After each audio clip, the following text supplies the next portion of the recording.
દાતાર થશે, મહેન્દ્ર જેવો વિકરાળ થશે, વસુધાને સમાન પૃથ્વી સમાન કરનારો તિતિક્ષવ થશે, સહનશીલ થશે,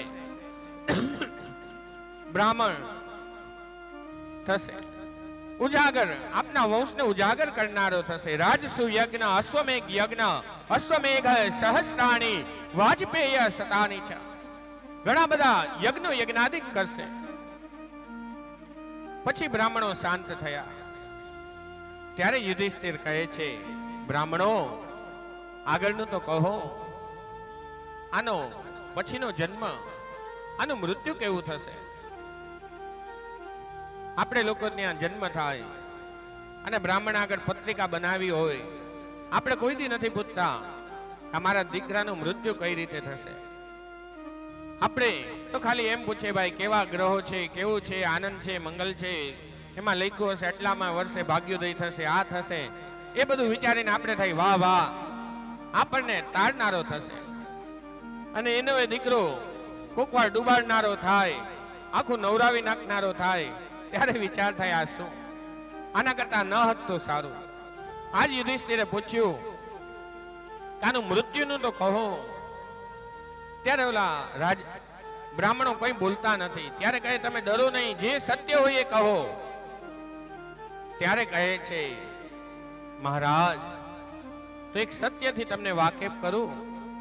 આ તમારો દીકરો આટલો બધો પુણ્યશાળી છે, પણ એનું મૃત્યુ બ્રાહ્મણના શ્રાપથી થશે. બ્રાહ્મણ એને શ્રાપ આપશે અને એના દ્વારા એનું મૃત્યુ થશે. ધર્મરાજ ચિંતા ન કરો, ભલે બ્રાહ્મણો એને શ્રાપ આપે, પણ ભગવાન ની કથા દ્વારા એ અભય પદને પ્રાપ્ત કરશે. વિષ્ણુની કૃપા બાળક ઉપર ઉતરશે, એનું નામ વિષ્ણુરાજ થશે.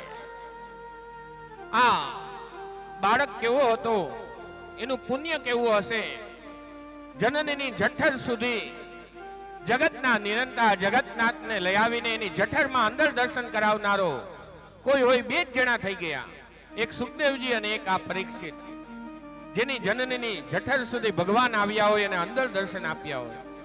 નહીં તો આપણે મારા વાલા કરી ભગવાનના દ્વાર ઉપર જાય તો એ ભગવાન દર્શન ના દે. આજ કહે છે, આ તો ભગવાનનો ભક્ત થશે.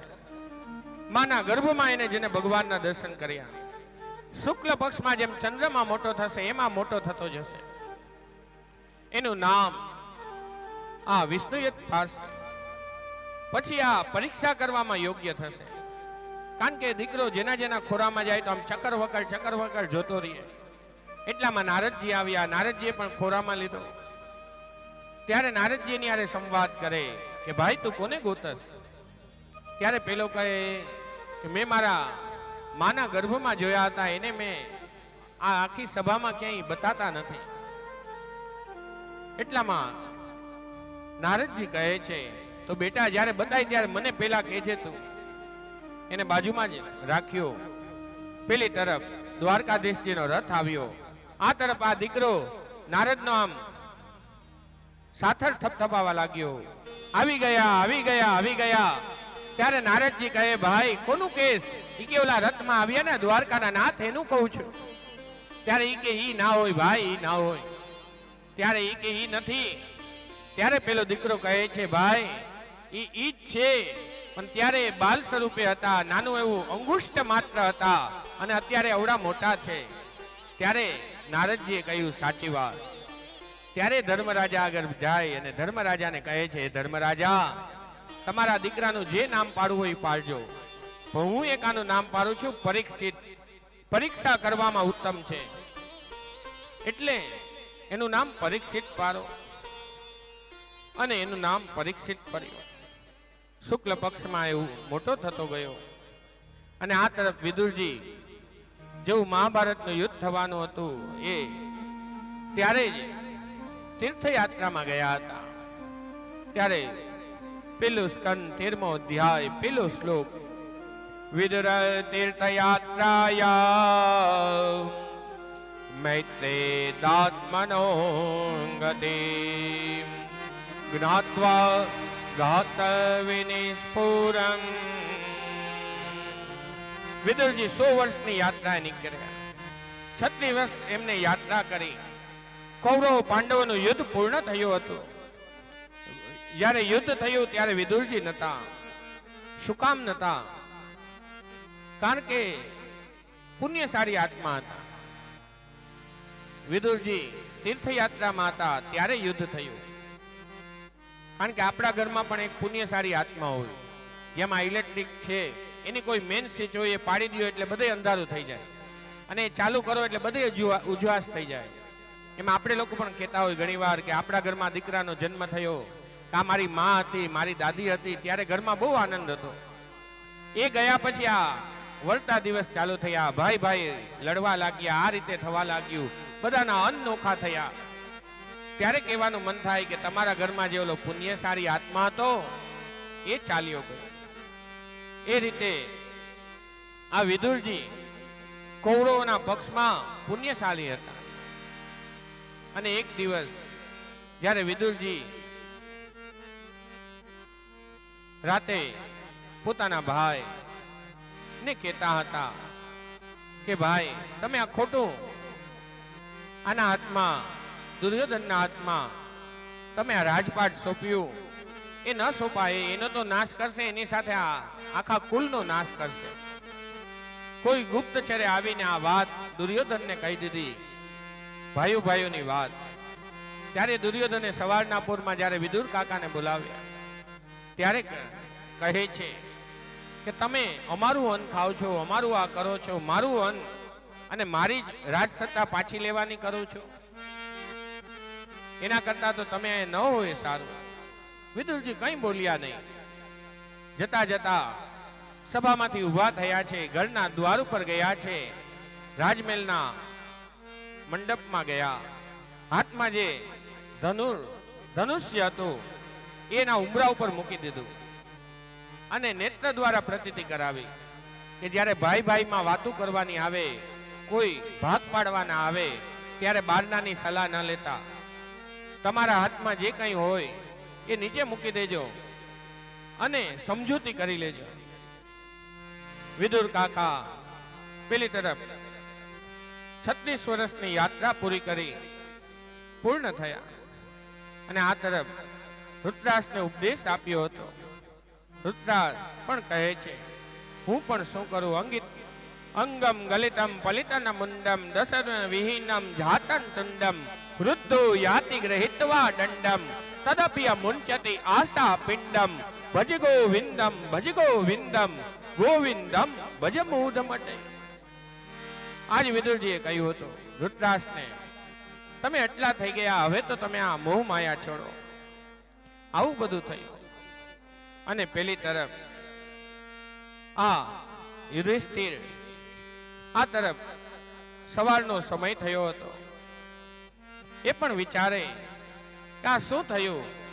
ત્યારે ગુપ્તચરોએ કહ્યું કે પેલી તરફ રાતે વિદુરજી અને રુદ્રાસ સંવાદ કરી રહ્યા હતા અને ચાલ્યા ગયા. પેલી તરફ સંજયને પૂછ્યું ત્યારે સંજયે પણ જવાબ આપ્યો, મને ખબર નથી. મા બાપ ક્યાં ગયા? હે ગાવલગણ. ત્યારે એને કહ્યું, મને પણ ખબર નથી.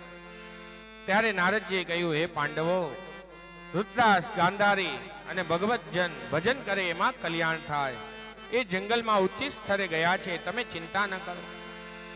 દેવર્ષિ વિદાય થયા. રુદ્રાસ, ગાંધારી ગંગાના કિનારે ભજન કરતા હતા. હરિનું સ્વધામ ગમન એની કથા થઈ. આ તરફ એક દિવસની વાત, ભગવાન સ્વધામ ગમન જાય એની પહેલા આપણે 5 મિનિટ રાસ લઈ લઈ.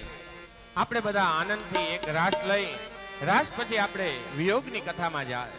ભગવાનનો વિયોગ આપણે ન સેરવી શકીએ. શેરી વરાવી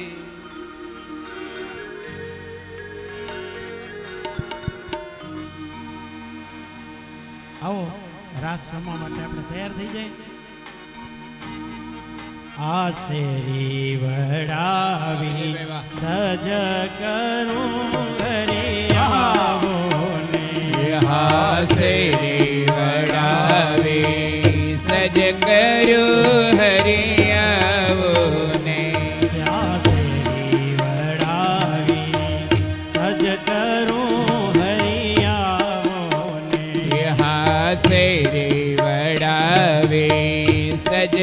કર્યું હરી આવો ને શેરણીએ પથરાવું ફૂલ હરી ઘેરે આવો ને હે શેરણીએ પધરાવું ફૂલ હરી ઘરે આવો ને શેરણીએ પથરાવું ફૂલ હરી આવો તમે લોકો પણ આવી શકો. હે શેરણીએ પધરાવું ફૂલ હરી ઘરે આવો ને આશરી વડાવી સજ કરું હરી આવો ને આશરી વડાવી સજ કરું હરી આવો ને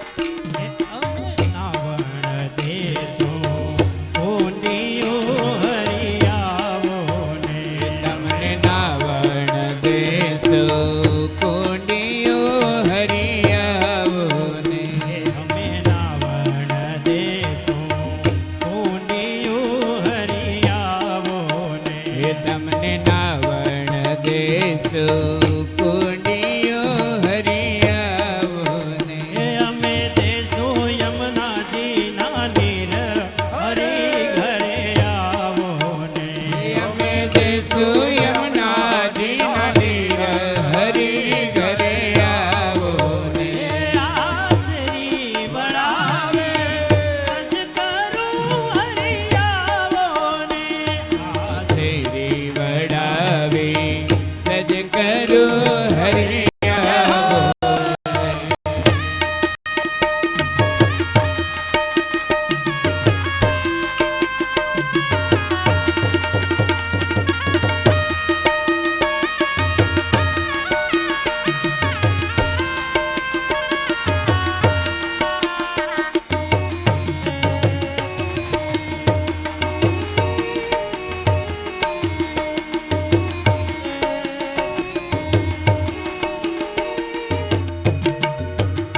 અમે ભોજન દેશું લાપસી હરી આવો રે અમે ભોજન દેશો લાપસી હરી આવો ને અમે ભોજન દેશું લાપસી હરી આવો હે રે અમે ભોજન દેશો લાપસી હરી આવો ને અમે દેશું મહેમાને મીઠાઈ હરી ઘરે આવો ને હે અમે દેશો મેવાને મીઠાઈ હરી ઘરે આવો ને આશરી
દ્વારિકાનો નાથ મારો રાજા રણ છોડશે એને મને માયા લગાડી રે એને મને માયા લગાડી મારા વાલા એને મને માયા લગાડી મારા વાલા મને માયા લગાડી મારા વાલા એને મને માયા લગાડી મારા વાલા મીરાનો નાથ એવો ગિરધર ગોપાલ છે એને મને માયા લગાડી રે એ મીરાનો નાથ મારો ગિરધર ગોપાલ છે